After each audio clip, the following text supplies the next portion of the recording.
daan sa kaligtasan. At sinabi ni Jesus, "Ako ang daan, ang katotohanan, at ang buhay."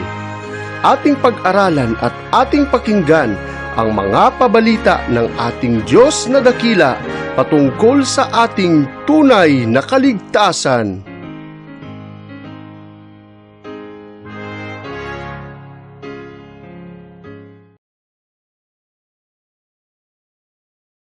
Isa na naman pong maganda at mapagpalang araw sa lahat na sumusubaybay at tumututok ng ating programa, Ang Daan sa Kaligtasan. Kaya pong lahat ay muli kong wine-welcome sa ating pag-aaral sa pagkakataong ito. Lalo po tigit sa ating mga first-timer, kayo po ay welcome. Ano po? Ito po ang ating Facebook page, Ng Daan sa Kaligtasan. At kung kayo po ay first-timer, pwede nyo rin pong isubscribe ang ating YouTube channel, Ang Daan sa Kaligtasan. At pindutin ang maliit na bell upang kayo po ay updated sa ating mga videos. Sa pagkakataon pong ito, mga kaibigan, mga kapatid, tayong muli ay mag-aaral ng isa na namang topic na may kinalaman sa mga pangyayari sa ating sanlibutan, sa ating palibot, na may kinalaman pa rin sa propesya patungkol sa huling kapanahunan, na ito ay may kinalaman o may kaugnayan sa atin bilang tao at mananampalataya. Ano po? Sapagkat tunay na marami ang hindi natin alam at marami ang nangyayari sa labas, sa loob, sa labas ng sanlibutan, sa labas ng ating bansa, sa loob ng ating bansa, sa labas ng ating iglesia, sa loob ng ating iglesia. Mga pangyayari na hindi natin namamalayan sapagkat ito ay nangyayari while we are sleeping. Ano po? Ito ay nangyayari habang tayo ay tulog at natutulog. Kung makita niyo po ang ating larawan dyan, the angel of mercy is calling us for the time of trouble because it is the last call. But the situation is, many in the remnant church are sleeping. Na po. At marami ang nangyayari na may kinalaman pala sa ating kalagayan, subalit hindi natin namamalayan sapagkat tayo ay tulog. Tayo ay tulog literal, marahil, at tayo ay tulog spiritual. At ngayon pong, sa pagkakataong ito, ay titingnan natin yung mga pangyayari managaganap habang tayo ay tulog na may kinalaman sa ating pananampalataya. Subalit, bago po tayo magpatuloy, ay atin muling hingiin ang paggabay ng ating banal na Panginoon. Mapagpala po naming Diyos, nariyan po kayo sa kataasan ng mga kalangitan. Sa oras pong ito, Panginoon, kami muli ay humihingi ng inyong tulong na sa aming pag-aaral, bigyan kami ng katalinuhan, ng karunungan, ng bukas na isip at puso upang ang aming pag-aralan ay maunawaan namin, magawa namin ang tama, maikintal sa aming puso, at magsilbing gabay namin sa araw-araw. Pagpalayan po kami, O Diyos, at maraming salamat sa matamis na pangalan ni Jesus. Amen. Tunay po mga kaibigan na marami ang pangyayari na nagaganap sa atin habang tayo ay natutulog. Minsan, literal, pagising mo, iba na pala ang presidente ng Amerika. O kaya pagising mo, iba na pala ang nakatira sa kapitbahay mo. Kung natulog ka lang, pagising mo, mayaman na pala ang kumpare mo. Ano po? Natulog ka lang, pagising mo, iba na ang elder ng ating iglesia. Maraming pangyayari mga kapatid. At sa spiritual na bagay, marami ang pangyayari na hindi natin namamalayan sapagkat tayo ay tulog. Ano po? Kaya nga, ang sabi ng Mateo 3:74, isang parabola binigay ng Panginoon, na ang sabi diyan, another parable put he forth unto them, saying, the kingdom of heaven is likened unto a man which sowed good seed in his field. At sa patuloy, ang sabi, but while men slept, his enemy came and sowed tares among the wheat and went his way. Parabola mga kapatid ng kaharian daw ay katulad ng isang lalaki na nagtanim ng magandang binhi, subalit habang natulog ang mga tao, dumating ang kaaway at nagtanim ng panirang damo at umalis. So ito ang kalalagayan natin ngayon, mga kapatid. Ano po? Sa loob ng iglesia, may mga kapatid tayo na minsan iisipin natin, bakit nila nagagawa ito? Bakit Adventista rin naman sila kung turingan? Subalit, iba ang kanilang pamumuhay. Sapagkat marahil, totoo ang parabola na ito, na ang kaaway ay habang natulog ang mga tao, nagtanim ng panirang damo. Katulad din po ng sa Mateo 26. Ang sabi ng talatang 38, Then says he unto them, My soul is exceedingly sorrowful, even unto death. Tarry ye here, and watch with me. Sabi ng Panginoon sa kanyang mga alagad, ito ay nangyari sa Gethsemane. Sa 39, And he went a little farther, and fell on his face, and prayed, saying, O my Father, if it is possible, let this cup pass from me. Nevertheless, not as I will, but as thou wilt. Sa 40, And he cometh unto the disciples, and findeth them asleep. Sabi ng Panginoon, gumising kayong kasama ko, bantayan niyo ako, at ako'y mananalangin. Subalit nang siya'y manalangin, nung balikan niya ang kanyang mga alagad, sila ay natutulog. Hindi lang ito para sa mga alagad, opo? Sapagkat ito ay may counterpart sa huling kapanahunan. Ang sabi ng Bible Commentary, Volume 5, page 1104, Gethsemane, a parallel for us. This was not a deep sleep. They were in a drowse. They had a limited sense of their Lord's suffering and anguish. In tenderness, Jesus stood for a moment, bending over them and regarding them with mingled feeling of love and pity. In these sleeping disciples, he sees a representation of a sleeping church. When they should be watching, they are asleep. Sabi niya, nung balikan niya yung mga alagad na natutulog, nakita niya, naramdaman niya ang pagkaawa sa kanila. Bakit? Sapagkat nakita niya ang katunayan na sila ay pwedeng magapi ng kaaway dahil sila ay natutulog.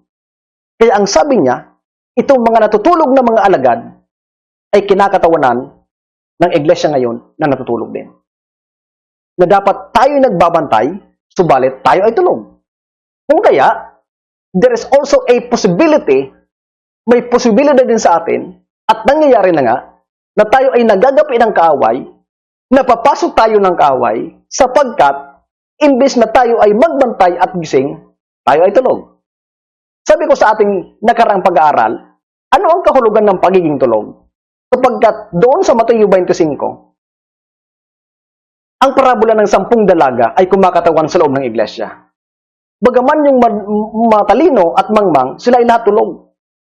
Ang sabi doon, ang pagiging tulog ay nangangahulugan that they lost sight of the parable about the second coming. Na wala sa kanilang pag-iisip ang propesya patungkol sa pagdating ng Panginoon. Nangangahulugan, mga kaibigan, mga kapatid, na itong iglesia na natutulog ngayon ay malayo sa kanilang kaisipan na parating na ang ating Panginoon. Kung kaya, imbis na sila ay nagbabantay at gising, sila ay tulog. Hindi nila binabantayan, wala silang ginagawa ng paghahanda sa pagdating ng Panginoon sapagkat sila ay tulog. Ano po? Dagdag niya pa, dito sa Testimonies Volume 2, I was shown the state of God's professed people. Many of them were in great darkness, yet seemed to be insensible of their true condition. Sabi ni Ellen White, nakita ko na itong nagpapanggap ng bayan ng Diyos, marami sa kanila ay nasa kadiliman. Subalit, hindi nila alam ang kanilang tunay na kalalagayan. Opo? The sensibilities of large numbers seem to be benumbed in regard to spiritual and eternal things. Manhid sila. Wala silang pakiramdam patungkol sa mga bagay na panghabang buhay. While their minds seems all awake to their worldly interest, many were cherishing idols in their hearts and were practicing iniquity which separated them from God and caused them to be bodies of darkness. Ang sabi dito, tulog sila espiritual, subalit gising sila sa mga bagay na makasanlibutan. Opo? Ibig sabihin, alam na alam nila ang mga pangyayari sa sanlibutan. Kung paano mag-connect sa sanlibutan, sapagkat ang nasa sanlibutan, ang sabi ng kasulatan, pita ng mata, pita ng laman, at magmamataas. Gising sila dito mga kaibigan, mga kapatid. Nag-a-acquire sila ng mga bagay na makasanlibutan, no? Pinagbibigyan ang mga hilig ng kanilang mata, ang kanilang pagmamataas, subalit tulog sila sa espiritual na katayuan. Ito ang kalalagayan ng bayan ng Diyos. Ano po? At ang sabi diyan, I saw but few who stood in the light, having discernment in spirituality to discover the stumbling blocks and remove them out of the way. Sabi niya, kukunti ang nakikita ko na nakatayo sa liwanag. Na yung nakikita nila, ang mga katitisuran at inaalis nila upang hindi sila matisod. O, kukunti. Ibig sabihin, mayroon din. Pero marami ang hindi nakakaunawa, mga kaibigan, mga kapatid. Ang sabi nito, ito ang nakakalungkot. Men who stand in very responsible position at the heart of the work are asleep. Marami daw ang mga tao na nasa posisyon, nasa responsableng posisyon, may responsibilidad dapat, nasa puso ng gawain. Opo? Pag sinabing nasa puso, siya ang nagdadalang tsimpo kung paano i-circulate. Ibig sabihin, nasa mataas itong kalalagayan. Opo? Pwede nating sabihin na even in the general conference, because it is where the heart is of this church, no? Nagpapump upang i-circulate ang dugo, upang magkaroon ng buhay ang mga galamay. Ang sabi nito, sila din ay tulog. Ano po? Sapagkat Satan has paralyzed them in order that his plans and devices may not be discerned while he is active to ensnare, deceive, and destroy. Ito ang nakakatakot, mga kapatid. Na yung mga tao dapat nagigising sa atin, sapagkat sila ay nasa posisyon, sila ang may kaalaman, sila ay tulog. Sapagkat ang ginawa ng kaaway, pinaralisa sila sa makasanlibutan ng mga bagay upang hindi nila maalaman ang dapat gawin upang, ang sabi dito, upang tayo ay masilo, madayaan, at sirain. Ito nakakalungkot, mga kapatid. Ano po? Nakakalungkot. Kaya, ang sabi niya sa Testimonies Volume 5, God has revealed what is to take place in the last days, that His people may be prepared to stand against the tempest of opposition and wrath. Pinahayag na sa atin ang mga mangyayari sa huling kapanahunan upang tayo ay makapaghanda. Kaya, sabi sa patuloy, those who have been warned of the events before them are not to sit in calm expectation of the coming storm, comforting them that the Lord will shelter His faithful ones in the day of trouble. Yung mga binabalaan, ang sabi niya, ay huwag silang pakapagkampante, huwag mag-upo-upo lang at walang gagawin, kailangang kumilos, sapagkat hindi nila pwedeng dayain ang sarili nila, nasasabihin nila na, ay, ililigtas naman tayo ng Panginoon sa kapagkataan, samantalang wala silang ginagawa. Ano po? At marami sa atin, ang ganito ang kaisipan. Sinasabi sa kanilang sarili, ay, okay lang na wala akong gagawin. Total, ililigtas naman tayo ng Panginoon dahil anak tayo ng Diyos eh. Bayan niya tayo. Mga kapatid, dinadaya natin ang ating sarili. Sapagkat ang sabi diyan, in red words, while men are sleeping, Satan is actively arranging matters so that the Lord's people may not have mercy or justice. Ano po? Habang ang tao ay tulog, nagsusumikap si Satanas na maggawa ng plano, maggawa ng mga device upang tayo ay madayaan. Ang sabi diyan, the Sunday movement is now making its way in darkness. The leaders are concealing the true issue. Itong Sunday law ay dinadala na ng mga kinaukulan sa ating harapan, subalit sa kadiliman na hindi natin makita. Ano po? At ang mga leader, ang sabi dito, concealing the true issue. Itinatago nila ang totoong issue, mga kapatid. Titingnan natin mamaya kung paano nila ito ginagawa. Sapagkat, mga kapatid, mga kaibigan, sinasabi ko nga, it is very important that we should understand this and must see it. Sapagkat pag hindi natin ito makita, ang sabi diyan, hindi tayo magkakaroon ng mercy and justice. Patulog-tulog tayo sa pansitan. Ang sabi ng banal na kasulatan, the harvest is over, the summer is past, and we are not saved. Ito ang gusto ni Satanas. No, mga kapatid? Nadayain tayo, patulugin pa tayo ng kunti, habang patapos na ang pagsasara ng awa, at kung magsara ang awa ng Panginoon, na tayo tulog, hindi tayo makakarating sa pagliligtas. That's why, marami ang nangyayari, totoo, habang tayo ay tulog. Kaya, tingnan natin. Ano yung mga pangyayari habang tayo ay tulog? Ilan sa mga bagay na yan ay itong mga bagay na ito. Ito ay sulat ng isang Jesuit na ang pangalan niya ay si Charles Chinicoy. Ang kanyang aklat ay pinamagatang 50 Years in the Church of Rome.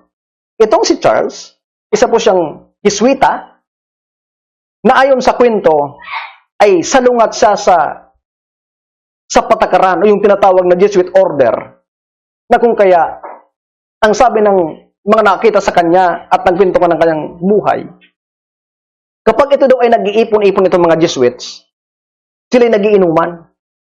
Subalit nung si Charles Chinicoy, iniinom niya ay tubig. Sapagkat hindi nga siya pabor sa mga ginagawa nila. Kung kaya, hindi siya nagustuhan ng kanyang mga kasamahan at ginawan siya ng patibong. Na yung kapatid ng isang Jesuit ay siguro pinasama sa kanya at siya ay nakusahan na kanyang ginahasa. Kung siya ay makulong, naghanap siya ng abogado at nakakuha siya ng magaling na abogado at siya nakalabas. Ang abogadong kinuha niya ay walang iba kundi si Abraham Lincoln.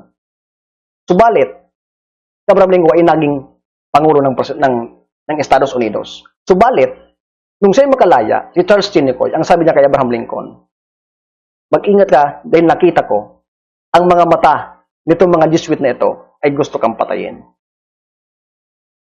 2 years later, Abraham Lincoln was assassinated. Ano po? At ang sabi niya sa kanyang aklat, long before I was ordained a priest, I knew that my church was the most implacable enemy of this republic. He is referring to the United States. My professors of philosophy, history, and theology had been unanimous in telling me that the principles and laws of the Church of Rome were absolutely antagonistic to the laws and principles which are the foundation stones of the Constitution of the United States. Sabi niya, ang aking mga professor, lahat sila, aking mga tagapagturo, ay iisa ang kanilang sinasabi patungkol dito sa iglesia o simbahan ng Roma, Romano Katoliko, na ang kautusan natin, ang sabi ito ay kontra sa konstitusyon ng Estados Unidos. O, nakita niya. Kaya nagsulat siya at ipinakita niya kung paano ito nangyari. Narito ang ilan mga kaibigan, mga kapatid. Ang sabi sa una, the most sacred principles of the United States Constitution is the equality of every citizen before the law. But the fundamental principle of the Church of Rome is the denial of that equality.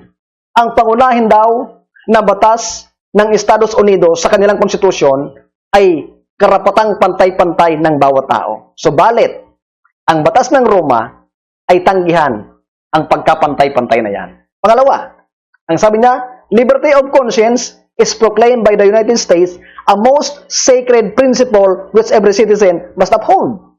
Itong kalayaan ng kanyang konsyensya. Kung ano ang dinidikta ng iyong konsyensya ay pwede mong gawin.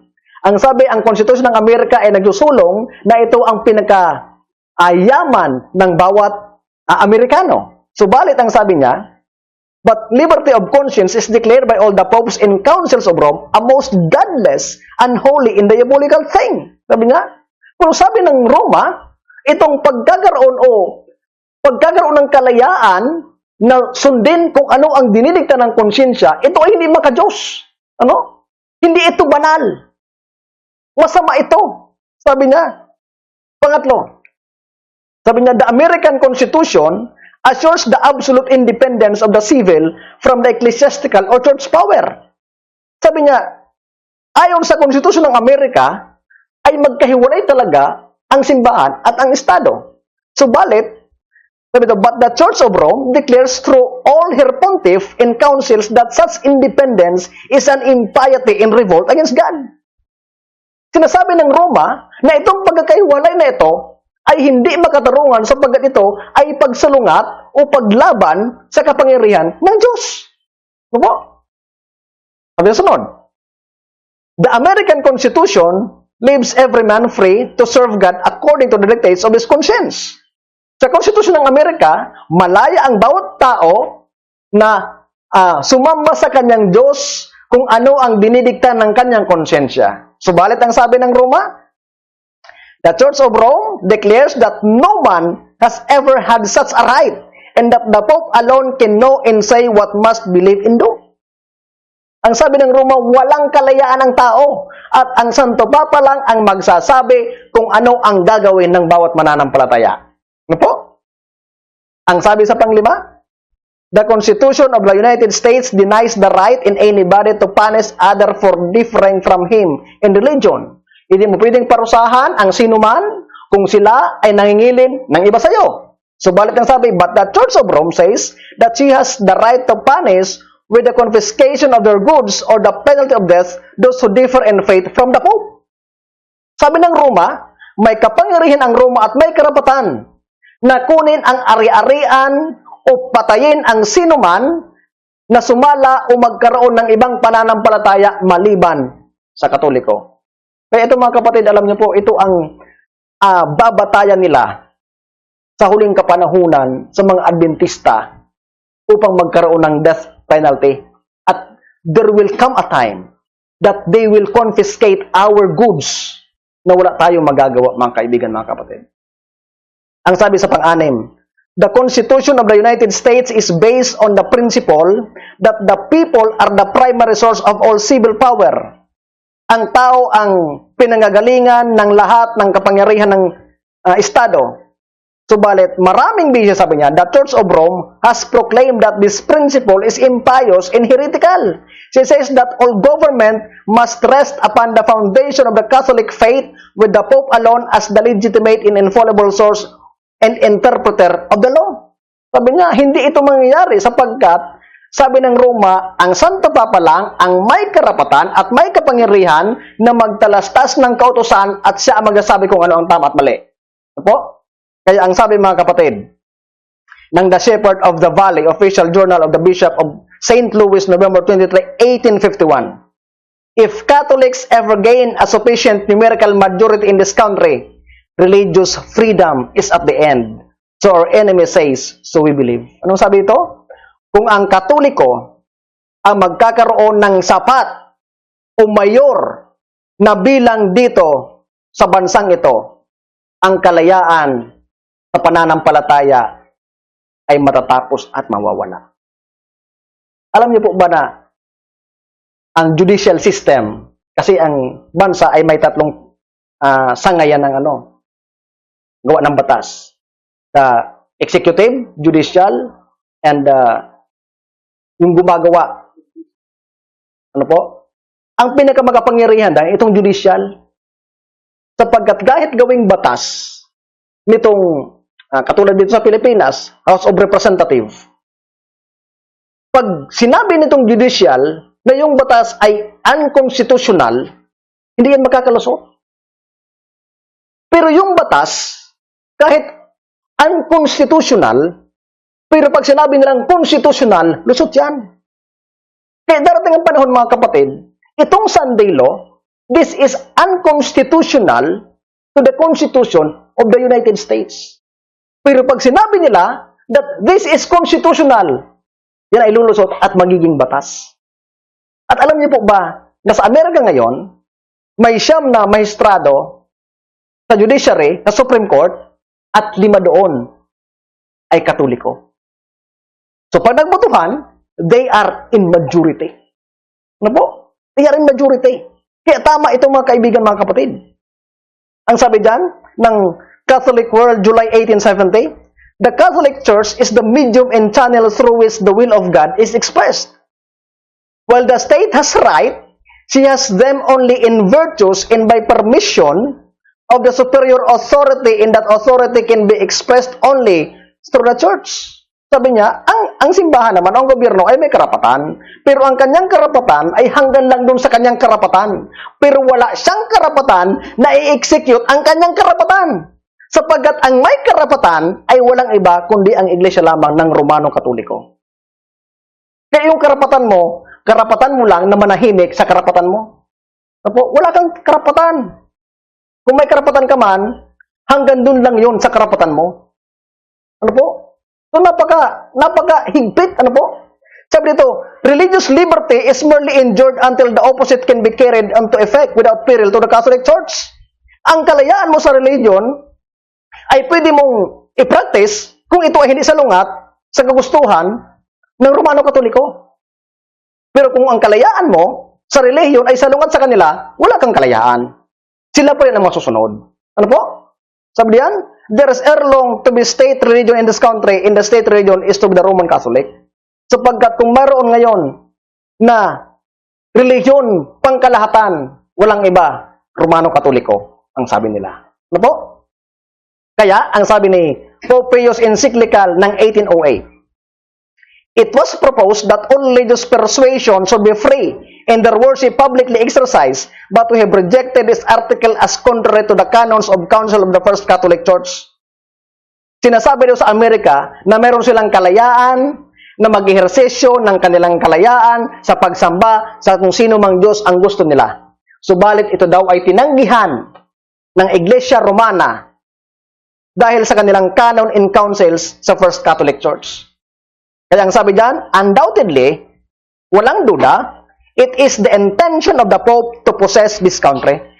Walang duda na intention ng Santo Papa na kunin ang bansang ito, aling bansa? Ang Estados Unidos. Sapagkat, ang sabi diyan, in this intention, he is aided by the Jesuits. At alam niyo po mga kaibigan, mga kapatid, ayon sa balita, ito ay galing sa reliable source. Itong si Ratzinger or Pope Benedict, alam niyo po, kung mapapansin natin, ang pagpapalit ng Santo Papa ay kapag namatay lang ang Santo Papa. Subalit kung mapapansin niyo po, the past Pope, si Ratzinger o sa Pope Benedict, hindi pa siya patay, pero pinalitan siya. Bakit? Sapagkat ang sabi ng Jesuits, he cannot exercise and implement their plans. The Jesuits, hindi kayang i-implement ni Pope Benedict, kaya he has to resign from his office at kailangan niyang palitan at pinalitan nila. Because the Pope's intention is to possess the United States and he must be aided by the Jesuits. And pansinin natin mga kapatid na si Pope Francis, he is the first Jesuit Pope. Kaya, maliwanag that their intention is coming to its reality. To possess the country of the United States, mga kapatid. Hindi na malayo yan. Hindi na malayo. Sabi dyan, habang tayo ay tulog, ito ang mga ginagawa nila. At wala tayong malay dyan. Minsan. Ilan sa atin ang alam ito? Tulog tayo. Abala tayo sa trabaho, sa kung ano-anong bagay. And we don't know that the Sunday observance is bringing to our front in darkness. But the thing is, those men that are responsible of this are concealing the true issue. Ang sabi dyan, regarding a unity that allows diversity, the Pope doesn't want everyone to become Latin Catholics. To achieve unity, for example, does not mean that everyone has to celebrate the Eucharist the same way. The Pope does use the term hierarchy of doctrine. Obviously, some teachings are more important than others, and there has to be agreement on this essential point, while leaving considerable latitude on other points that are less essential to the faith. Sabi niya, hindi mo kailangan gayahin ang aming mga programa upang tayo ay magkaisa. Dito lang tayo sa common good. Suportahan nyo lang ang common good. Okay na sa akin. Subalit itong common good, mga kapatid, ito ay Sunday observance.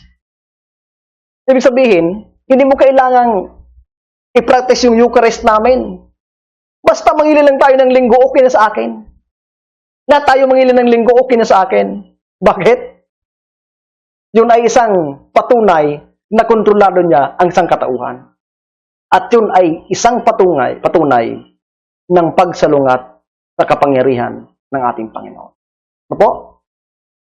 Isa sa mga ayaw niya na mangyari ngayon, kahit sa relihiyon, pinagbabawal niya mga kapatid, noong 1990, nagkaroon ng BEM agreement.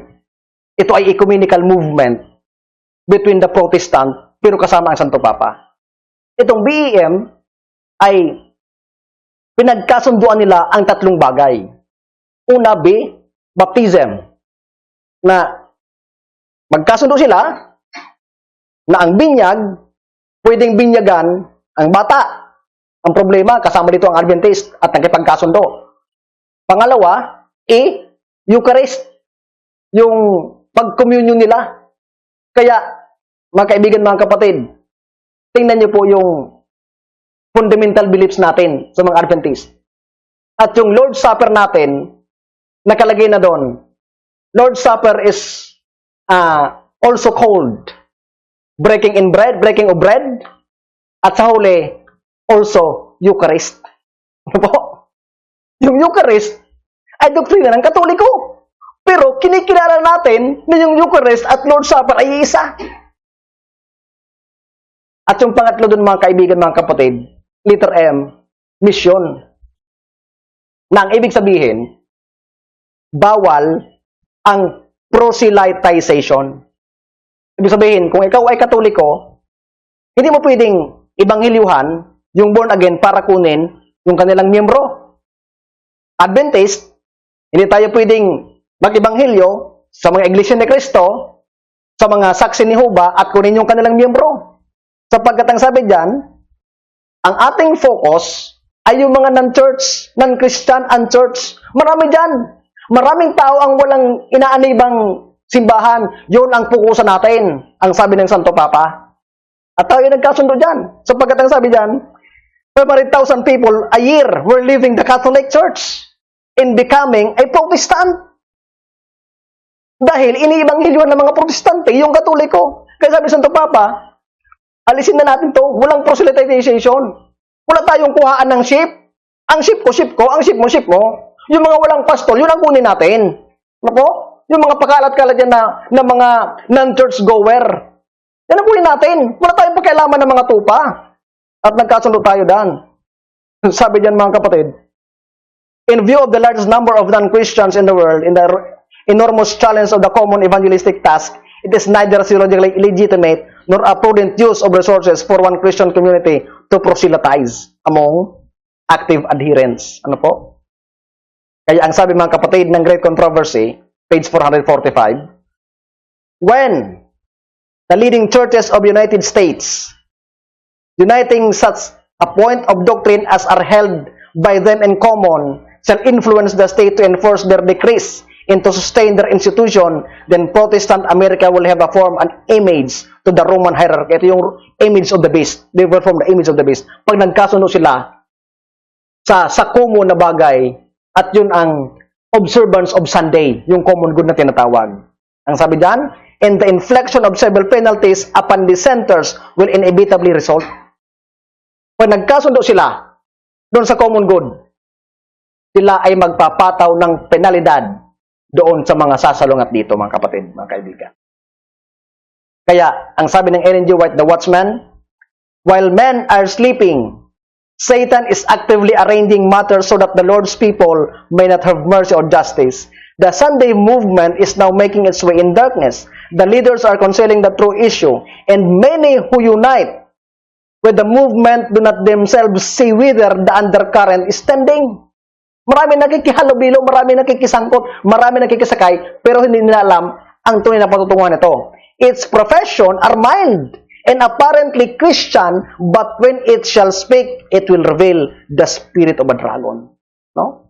Sabi dyan, the profession are mild. Bakit? Bakit mild? Yung Sunday observance. Mild kasi ang focus, climate change. Di ba? Hindi naman masama na ingatan natin ang kalikasan. It's mild. Magkaisa tayo, ingatan natin ang kalikasan.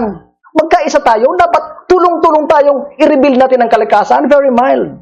Apparently, Christian. Bakit? Sunday observance. Magkaisa tayo, magpahinga tayo. Pero, Sunday observance. Subalit, but it shall speak. It will reveal the spirit of a dragon. Sabi ng Maranatha, the speaking of a nation means it is the legislation or enactment of a law.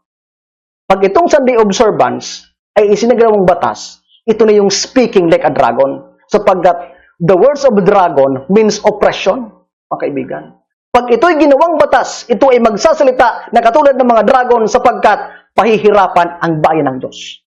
Subalit marami sa atin ang hindi ito nakikita, mga kaibigan, mga kapatid. Because we are sleeping. But while we are sleeping, Satan is actively arranging matters. Arranging matters to deceive us. Pero tayo, tulog pa rin sa kangkungan, mga kaibigan, mga kapatid. Ito ang nakakalungkot. Marami sa atin ang kampante. Easy-easy lang. Akala walang nangyayari. But while we are sleeping, Satan still awake. Hindi siya natutulog sapagkat gusto niya tayong sirain. Mga kaibigan, mga kapatid. Sabi dyan, cooperation by the civil authorities regarding this commandment. The civil authorities should be urged to cooperate with the church in maintaining and strengthening this public worship of God and to support with their own authority the regulations set down by the church pastors, for it is only in this way that the faithful will understand why is Sunday and not Sabbath the day that we now keep holy. No? Maintindihan natin ng tao daw kung bakit linggo. Tingnan natin ang gawa ni Ratzinger, no? Nung siya ay hindi pa Santo Papa. Sabi diyan, from the Catechism of the Catholic Church, 1994. Ito ay sulat ni Pope Benedict. Paragraph 2175. Sunday, fulfillment of the Sabbath. Sunday is expressly distinguished from the Sabbath, which is follows chronologically every week. For Christian, its ceremonial observance replaced that of the Sabbath. Meaning, pinalitan yung Sabado ng linggo, no? Ng pangingilin. It's a fulfillment of the Sabbath daw. Katuparan ng Sabado o kapahingahan. Sa paragraph 2190, the Sabbath, which represented the completion of the first creation, has been replaced by Sunday, which recalls the new creation. Has been replaced by Sunday, which recalls the new creation inaugurated by the resurrection of Christ. Mamaya, mga kapatid, ipapakita ko kung saan ito ginamit. Itong Sunday daw ay new creation because of the resurrection. Sa paragraph 2188, ang sabi, in respecting religious liberty in the common good, of all Christians should seek recognition of Sunday. Bilang pagsuporta sa common good, lahat tayo ay kilalanin ang linggo bilang pangilin. Saan ito ginamit, mga kapatid? Ratzinger pa ito nga? Pero dahil ito ay panukala ng Santo Papa, ang pumalit sa kanya, ito mismo ang kanyang panawagan noong 2015 sa kanyang encyclical, pangalawang encyclical na ang pamagat ay Laudato Si. Ano nakalagay? Sunday is the day of resurrection of the first day of the new creation whose first fruit are the Lord's risen humanity, the pledge of the final transfiguration of all created reality. Nakita niyo po? Ano yung Laudato Si? It is a pursuance of Sunday observance. Sunod, sabi dyan, if a country's legislation or other reason requires work on Sunday, common good, Sunday as legal holidays. Kanina sabi ni Ratzinger, common good. Ito ay pinalaman sa kanyang Laudato Si. At noong November 7, nagkaroon ng second annual WACO Global Conference. Ito po ay sa Africa, na ang topic nila, the Climate Emergency Action Plan, declaring a universal weekly day of rest for the common good. Pinag-usapan nila na dahil sa climate change, magkaroon tayo ng emergency plan. Ano ang emergency plan? Magkaisa tayo na ipangilin ang linggo para sa common good. Pag sinabing common good, ikabubuti ng lahat. ikabubuti ng Diyos, ng tao, at ng kalikasan. Nakita niyo po? Sapagkat ang sabi diyan, sabi sa kanilang pag-uusap, ito ang nilalaman ng kanilang pag-uusap, because of the climate change, emergency will see more floods, deadly fires, hurricanes, diseases, and earthquakes in places where we least expect. Sabi niya, dahil sa climate change, mas dami pa ang baha, ang mga nakamamatay na sunog, ang mga bagyo, ang mga sakit, ang mga lindol, doon sa mga lugar na hindi natin inaasahan. Dahil sa climate change, sabi niya, has an order called Zero Carbon Sunday. Kaya, dapat magkaroon tayo ng zero carbon dahil ang dahilan ng mga ito ay carbon dioxide sa hangin. The order calls on humanity to change our lifestyle, consumption, and production. Hence, the solution to the climate crisis is to declare a universal weekly day of rest and to do so by an international legislation. Ano daw? Ang solusyon sa climate change ay magkaisa tayo ng mangilin ng isang araw, which is Sunday, at gawin nating batas sa legislation. Ano po? At ang sabi dyan, after COVID-19, we realize that we are all in the same boat and connected to each other. Ang third encyclical ni Pope Francis ay pinamagatang Fratelli Tutti. Ibig sabihin, fraternity, brotherhood. Sabi dito, let us realize that we are one. We are brothers, we are sisters. We are in fraternity, fratelli tutti. Ano po, sabi niya dito. At ang sabi pa, now the world is on the brink. The time has come and we need a great reset. Kailangan natin pag sabing reset, parang cellphone niya, pag reset mo, it will go back to the original setting. Ibig sabihin, magsimula tayo uli. A new order. Pag sinabing new order, new world order, di ba? A new world order. Mitigating global warming requires that we lower our carbon footprints. We can do that by having a fossil-free day. This common weekly day of rest will make society rest in a fast-paced world and cause a 15% reduction of carbon emission, at least caused by more time for family and friends. Diba? Sabi niya, pag nagpahinga tayo ng linggo, makakabawas tayo ng carbon, mayroon pa tayong panahon sa ating pamilya at kaibigan. Maganda naman, di ba? Kaya sabi nga kanina, mild stroke, hindi halata. Ano po? Ito ang idea ni Bill Gates. Kasi matalino masyado si Bill Gates eh. Akala ko nito ay computer genius lang. Pero siya pala ay doktor. Kasi noong COVID, marami siyang suggestion. Siya rin ay environmentalist. Kasi tinan mo ang suggestion niya. Now we put out a lot of carbon dioxide every year. Sabi niya, marami tayong exhaust na carbon dioxide, over 26 billion tons. For each American, it's about 20 tons. For people in poor countries, it's less than 1 ton. It's an average about 5 tons every on the planet, and somehow we have to make change that will bring that down to zero. Sabi niya, marami tayong palabas na carbon dioxide, dapat gawin natin na paraan na ito ay mag-zero. Kaya matalino to, akala ko to, computer genius lang. Maraming alam. Kaya, ano yung suggestion niya na proseso? Di ba? Yung pinakita ko sa iyo na equation, ito yun. Sabi dyan, carbon dioxide equals to people times service per person times energy per service times carbon dioxide per unit energy. Ngayon, para mabawasan ang energy per service, bawasan natin ang carbon dioxide per unit, sabi niya. Para mabawasan ang services per person, bawasan ang energy per service. Para mabawasan ang services per person, bawasan natin ang tao. At pag binawasan natin ang tao, mababawasan ang carbon dioxide. At ang sabi niya pa sa ibang interview, pag ginawa natin at ginamit natin ng mabuti ang ang vaccine, ang reproductive health, mababawasan natin ang populasyon ng sanlibutan from 10 to 15%. Ibig sabihin, itong bakuna na kanilang ginagawa, ang purpose ay bawasan ang carbon dioxide sa pamamagitan ng pagbawas ng sangkatauhan. Napakatalino mga kapatid. Ano po? Kaya ang sabi dyan, Zero Carbon Sunday, mayroon silang Zoom, para mag-usap-usap, webinar, para bawasan yon. At ang kanilang idea, keep calm and stay at home on Sunday to reduce carbon footprints. Alam niyo mga kaibigan, may pelikula ngayon ang Amerika na pinamagatang Songbird. Ano po? Yun ay parang predictive movie.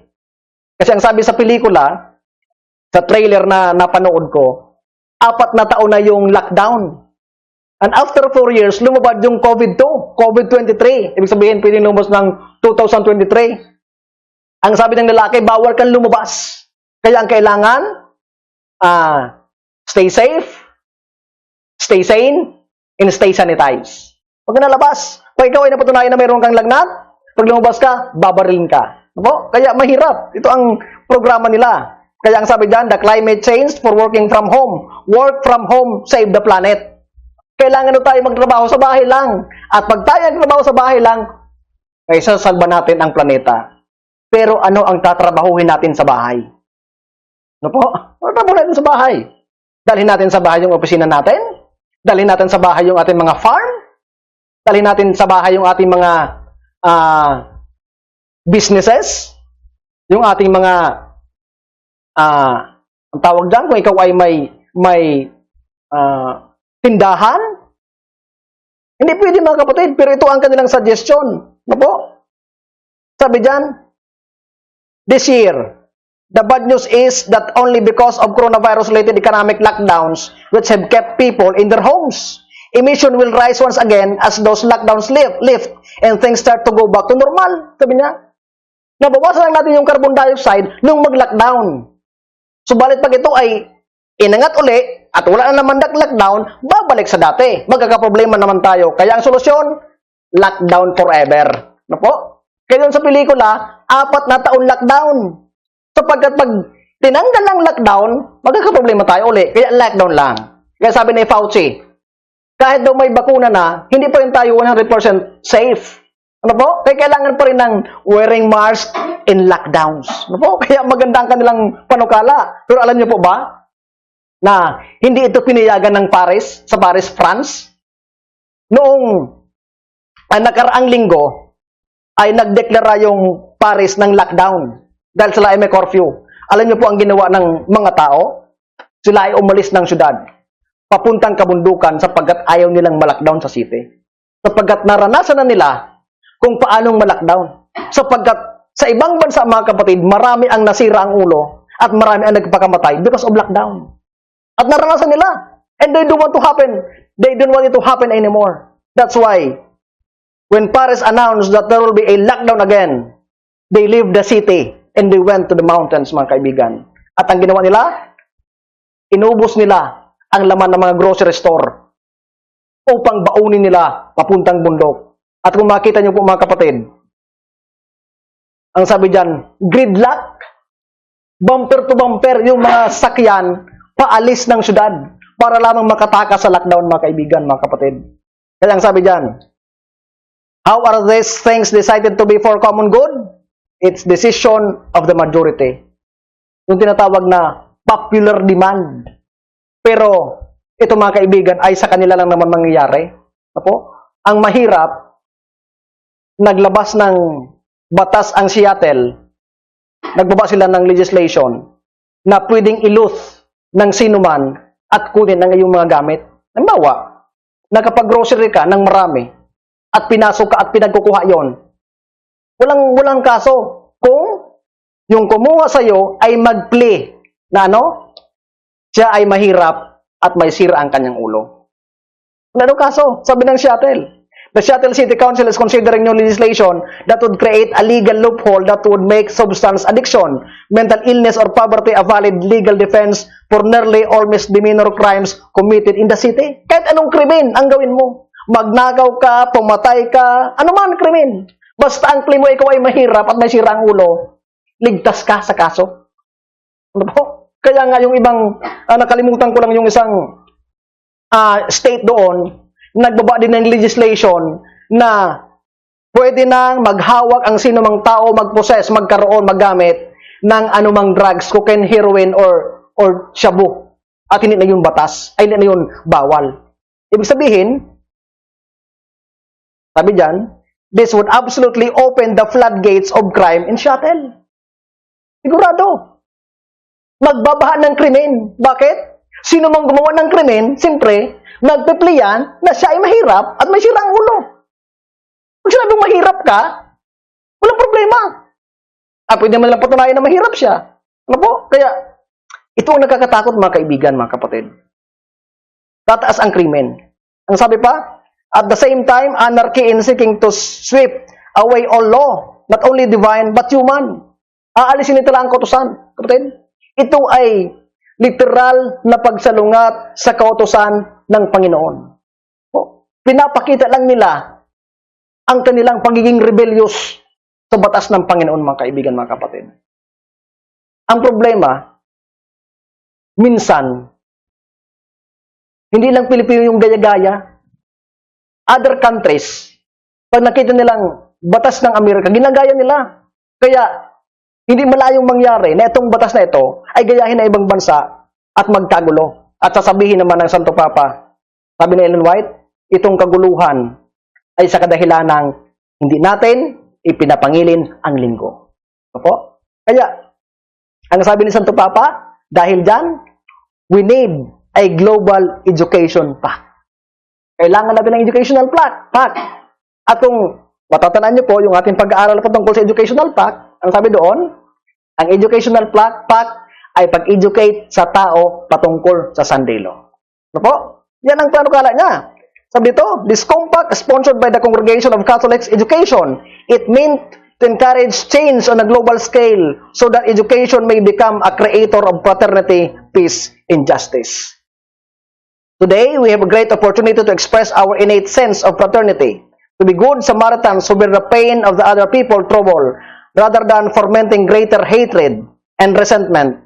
Fratelli tutti, this calls for a pluralistic and multifaceted process in which all of us can work to provide meaningful responses, in which diversity methods are harmonized in the pursuit of the common good. Opo? Sabi niya, alisin na natin yung ating pagkanya-kanya. Yung ating mga hidwaan, yung ating samaan ng loob, magkaisa tayo para sa common good. Fratelli tutti, fraternity.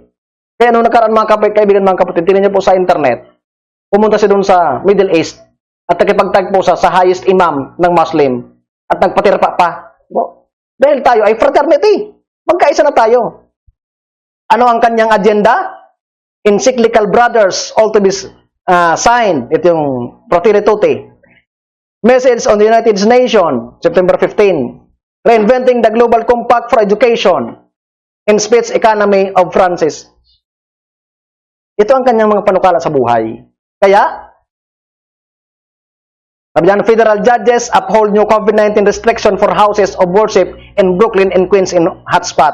Sabi diyan, under Supreme Court precedent, the right to freely exercise one's religion does not exempt worshipper from compliance with neutral, generally applicable regulatory laws. Ano daw? Ang kalayaan ng sino mang tao para mag-exercise ng kanyang pananampalataya ay hindi exempted yon para hindi sila sumunod sa batas. Ibig sabihin, bagaman may kalayaan kang magsamba, pero pag may batas na bawal, ay hindi ka exempted. Ibig sabihin, we are not free at all. Wala ka pa rin kalayaan. Opo? Yun po ang malinaw. Yun ang malinaw. Sinasabing may kalayaan ka, pero hindi ka exempted sa batas na sumunod. Pag sinabi ng batas na, 10 lang makapagsamba. Bawal ang kantaan, bawal ang kantaan. Ang distansya nyo ay 2 meters, 2 meters. Ibig sabihin, hindi mo pwedeng labagin. Opo? Kaya, ito ay nangyayari, hindi lamang sa ibang bansa, mga kaibigan, mga kapatid. Dahil dito sa Pilipinas, mayroong batas na ganito.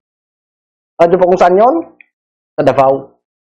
Ang sabi ng Section 9, batas nila, City Government of Davao, sharing a COVID-19 update, Executive Order Number 57, Series of 2020, Section 9, a place of worship. Ang sabi sa batas, all places of worship must increase the space between their members to 2 meters. There must be no singing, no unnecessary chatting among individuals. Members who are below 21 years old and 60 years above, immune deficiency, comorbidity, serious health risk, pregnant women are prohibited. 21 pataas pa ba? 60 pataas, buntis, may karamdaman, hindi pwede. 2 metro, walang kantaan, walang usap-usap. Sa ating mga Adventist, paano tayo makasamban na walang kantaan? Pagpasok natin, second service agad? Bakit? Walang usap-usap eh. Walang lesson study. Walang interaction. Makinig lang tayo. Ma-exercise ba natin ang ating karampatang pagsamba sa bagay na ito? Hindi na. Ang mahirap mga kaibigan, mga kapatid, itong batas na ito ay gayahin sa buong Pilipinas. Paano na ang pagsamba natin? Kaya alam niyo po, maraming mga bagay ang nangyayari habang tayo tulog. Tulog literal, tulog spiritual. Akala natin okay lang, pero mas lumiliit pala ang ating space, mga kaibigan, mga kapatid. Hindi ba kayo nababahala o nag-alalaman lang dito? Mga kaibigan, time will come na itong space na ito ay hihigpit pa ng hihigpit. Sapagkat mula nang pasimula, ang issue dito ay pagsamba. Ano po? Ang gobyerno ng Panginoon ay may kalayaan tayo. But when the dragon speaks, mayroong pamimilit, pamimwersa na ginagawa. Dahil sa mga batas ng tao, mga kaibigan, mga kapatid. Ito po ang realidad ngayon. Ang sabi dito, it must be provided with online radio or television prayer opportunities. Kaya sa iglesia, kung may buntis tayo, kung may mga sakit dyan, pauwiin natin sa bahay, ay dapat i-provide natin sila ng TV at ng internet. Oh, yun ang batas. Sa Davao, ngayon. Paano kung gawin sa buong Pilipinas? Paano na ang ating pagsamba? Kaya mga kaibigan, ang sabi ng Maranatha, when our nation and its legislative council shall enact laws to bind the conscience of men in regard to the religious privileges, enforcing Sunday observance, and bringing oppressive power, ito yung speak of the dragon, to war against those who keep the 7th-day Sabbath, the law of God will, to all intent and purposes, be made void in our land, and national apostasy will be followed by national ruin. Ito ang mangyayari kapag hinigpitan lalo ang bayan ng Diyos upang mag-exercise ng kanilang pananampalataya sa pagsamba. Ang bansang Amerika, ang sabi dito, ay magkakaroon ng 100% na pagtalikod sa biyaya ng Panginoon at ang pagkawasak ang siguradong kasunod nito. Mga kaibigan, unti-unti nang dinadala sa atin ang Sunday law. While we are sleeping, Satan is doing his best, arranging his devices to bring Sunday to the front under the dark side. And the leaders are concealing the true issue. Hindi natin nakikita minsan, mga kaibigan, dahil tayo tulog. Sunday law? Wala pang Sunday law. Climate change lang yan. Common good lang yan. Ano po? Pero mga kaibigan, mga kapatid, tandaan niyo po that sooner or later, mas gigipitin tayo upang hindi tayo makapagsamba. Ang sabi ng Selected Messages, Volume 3, page 406, as God called the children of Israel out of Egypt, that they might keep His Sabbath, so He calls His people out of Babylon, that they may not worship the beast nor his image. The man of sin, who thought to change times and laws, has exalted himself above God by presenting his furious Sabbaths to the world. The Christian world has accepted this child of the papacy and cradled and nourished it, thus defying God by removing His memorial and setting up a rival Sabbath. Kaya mga kaibigan, kung paano tinawag ng Panginoon ang kanyang bayan sa Ehipto, God is also calling us. Tanggalin natin, mga kaibigan, yung ating mga idolatry. Let us learn to keep Sabbath right and to worship our true God in spirit and in truth. Tingnan natin ang ating mga sarili. Are we really keeping the Sabbath right? Are we really worshiping the Lord? Sapagkat kung hindi, by default, we will worship the child of the papacy, which is Sunday. Kaya ang sabi ng mga kapatid sa patuloy, sabi ng Bible commentary, but the man of sin, exalting himself above God, sitting in temple of God, and showing himself to be God, so to change times and laws, this power of thinking to prove that it was not only equal to God, but above God, changed the rest day, placing the first day of the week where the seventh day should be. In the Protestant world has taken this child of papacy to be regarded as sacred in the word of God. This is called fornication. Mga kaibigan, mga kapatid, marami sa atin nagsasabi na okay lang yan. Pag nagkataon, aalis na lang ako. Mga kaibigan, without proper preparation, tayo ay mabibigo, mga kaibigan. Nandito na. Sabi nga nung nakita ko sa Facebook, sabi niya, kayong mga Adventist, ito ay friend ng aking ina sa Facebook, nag-post. Ang sabi niya, kayong mga Adventist, bakit ba si Papa na lang inyong pinupunteriya, Santo Papa? Ano bang ginagawa niya sa'yo, sa inyo? Inaano niyo ba kayo?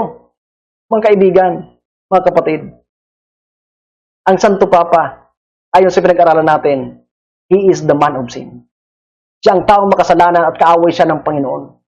Sapagkat siya ang papalit ng tunay na pagsamba upang palitan ng peking pagsamba, upang linlangin ang sangkatauhan, upang mapahamak. Ngayon, wala ba siyang ginagawa sa atin? Siya ang magpapahirap sa bahay ng Diyos. Sapagkat, ang sabi ng kapahayagan, this beast ay binigyan ng kapangyarihan ng dragon na walang iba kundi si Satanas. Mga kaibigan, mga kapatid, ito na ang tamang panahon para tayo'y gumising sapagkat marami tayong namimiss na mga pangyayari na hindi natin alam sapagkat tayo natutulog. Ito na ang panahon para tayo gumising sa katotohanan. Bilang mananampalataya, literal man o spiritual, huwag tayong patulog-tulog, kundi let us double also our effort. Kung paano si Satanas nag-double effort preparing his device, let us also prepare ourselves to meet his devices para hindi tayo madayaan. Let us open our eyes to the reality. Pakinggan natin to, tandaan natin to. Sapagkat ito ay nangyayari habang tayo ay tulog. Subalit pag tayo ay gising, makikita natin ang development na ito at tayo ay makakaiwas at tayo ay maliligtas. Mga kaibigan, mga kapatid, minsan pang pagtuon natin ng pansin ang ating mga sarili. Sa panahon ngayon, hindi tayo pwedeng patulog-tulog sapagkat maaring bukas pagising mo. Ang sabi kanina, the mercy and the justice was over at hindi tayo ligtas. But while God, Lord Jesus Christ, is still sitting on the mercy seat, let us plead to Him na tayo ay gabayan, palakasin at tulungan na makita ang mga bagay na ito at makapaghanda upang hindi tayo malampasan ng pagliligtas, kundi bagkos tayo ay makasama at manatili ng kanyang bayan. Ating pasalamatan at purihin ang ating Panginoon. Tayong muli ay manalangin. Mahabagin po naming Diyos, makapangyarihan sa lahat. Maraming salamat pong muli dahil minsan pang pinatunayan sa amin muli sa pagkakataong ito ang iyong pag-ibig at pagliligtas. Upang buksan sa amin ang mga katotohanan ito, Panginoon. Upang makita namin ang mga bagay na nangyayari na bagaman ang katotohanan kami ay tulong, O Diyos, natutulong. Maraming bagay na hindi namin nakikita sapagkat kami tulog. Kaya gisingin po kami, Panginoon. Alugin kami na magising upang makita namin ito at hindi kami madayaan. Kung paano ang aming kaaway ay natutulog at dinudubli ang kanyang pagsisikap upang sirain ang inyong bayan. Tulungan kayo, Panginoon, na magdubling sikap din upang mabakuran ang aming sarili ng mga katotohanan ng inyong banal na salita at hindi kami masira at magapi ng kaaway. Pagpalain po kami, O Diyos. Tulungan ang inyong bayan. Gisingin kami. At kami po ay gabayan ng inyong banal na espiritu. Lalo tigit sa panahon ito. Maraming salamat po sa inyong pagdinig at pagtugon. Sa aming hiling, hindi sa aming karapatan, kundi sa biyaya at merit lamang ng aming Panginoong Hesus. Amen. Mga kaibigan, mga kapatid, minsan pang pasalamatan po natin ang ating Panginoon at purihin sa pagkakataon na binigay sa atin upang tayo makapag-aral at tayo ay mabuksan ang ating kaisipan upang tayo ay patuloy na lumakad sa daan patungo sa kaligtasan. Maraming salamat po muli sa inyo sa inyong pagsama at pagsubaybay. Ganon din po patuloy na para salamatan natin si Brother Jared sa pagsama sa atin sa technical side sa oras na ito. At hanggang sa muli po natin pag-aaral. By the way, ito po ang last topic natin para sa part 1 ng ating series. At sa susunod po, tayo ay magsisimula ng part 2 ng ating series pa rin na End Time Prophecy in View. Ngayon po ay tumingin tayo sa mga katotohanan, mga pangyayari sa ating sanlibutan. At sa part 2, titingnan natin ang katotohanan, mga pangyayari sa loob ng iglesia natin, mga kaibigan, na may kinalaman sa propesya at ang ating katayuan bilang mananampalataya. So, sana po ay kami inyong samahan muli. Hanggang sa susunod, ang pagpapala nawa ng Diyos ang sumaating lahat.